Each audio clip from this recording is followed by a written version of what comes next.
भाव से जो कुछ पवाओगे पालेंगे, जो खिलाओगे ग्रहण कर लेंगे। जंगल के रास्ते में, जंगल में, एक घनघोर जंगल में एक महात्मा जी रहते थे। और वो महात्मा जी, थोड़ा सा इको कम कर दो। और वो महात्मा जी जंगल में तप करते थे। वहां एक व्यक्ति शिकारी नित्य पक्षियों का वध करने के लिए आया जाया करता था। अच्छा, वो शिकारी आते जाते केवल महात्मा जी के दर्शन करता था कुटिया में, तो जा करके प्रणाम करे, निकल जाए। एक दिन वही शिकारी महात्मा जी से कहने लगा, बताओ इस समय महाराज जंगल में आप किसके लिए बैठे हो?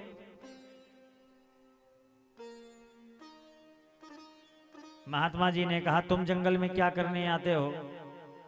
शिकारी ने कहा, मैं अपना शिकार करने आता हूं। महात्मा जी ने कहा, मैं भी शिकार करने के लिए बैठा हूं। शिकारी ने कहा, कौन सा शिकार? बोले, जैसे तुम शिकार करते हो तो तुम्हारे शिकार तुम्हें मिला? बोले, नहीं मिला। बोले, कब से बैठे हो? बोले, पता नहीं कितने वर्षों से बैठा हूं, पर मुझे मेरा शिकार मिला नहीं।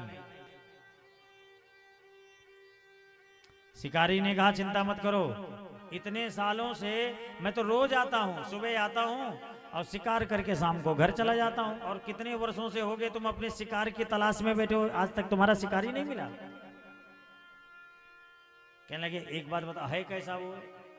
कहने लगे, सांवला रंग है उसका, और बोले मोर पंख का मुकुट लगा हुआ है, हाथ में बांसुरी है। बोले, चिंता मत करो, ये तुम्हारा शिकार, जब तक मैं तुम्हारे शिकार को तुम्हारे पास लेकर नहीं आऊंगा तब तक मैं अन्न जल ग्रहण नहीं करूंगा।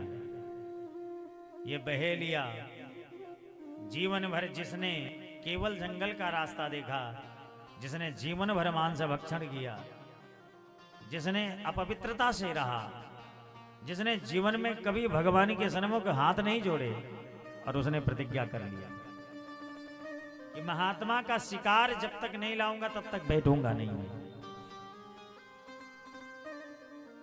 एक दिन सुबह से बैठा रहा पेड़ में, जंगल में, सुबह से शाम तक नहीं मिले, लेकिन प्रण किया था जल तक नहीं पीऊंगा। रात्रि भई, दूसरा दिन आया, दूसरा दिन भी गया, तीसरे दिन भूख प्यास से प्राणांत होने को चले। ठाकुर जी ने सोचा, ये मर जाएगा जब तक ये मुझे पाएगा नहीं, क्योंकि इसने एक संत को वचन दिया है और संत ने आज्ञा करी है कि लेकर के आओ। इसलिए ठाकुर जी जहां पर ये वृक्ष पर बैठा था, शिकारी की पर टकटकी लगा निगाह दौड़ा करके बैठा था, तो भगवान नीचे से आवाज दिए, ओ भैया, हमें कहीं बाहर जाना है, ये रास्ता सही रास्ता है? शिकारी ने देखा, बहेलिया ने देखा, अरे महात्मा जी ने जैसा वेशभूषा बताया, सांवले रंग है, गोल मटोल चेहरा है, मयूर पंख है, ये इसी के लिए महात्मा जी बोल रहे थे। और वो आया, बहेलिया उतर के बोले, रुको रुको, जाना मत। और जैसे ही भगवान जाल लेकर के गया था, और भगवान के शरीर में जाल छोड़ दिया, फेंक दिया, जाल फेंका और भगवान को पीठ में लेकर के चल दिया। भगवान मंद मंद मुस्कुरा रहे हैं। और जैसे ही ये बहेलिया गया, महात्मा जी को वंदन किया, सरकार देखो, आप कितने वर्षों से अपने शिकार के उसमें बैठे हो,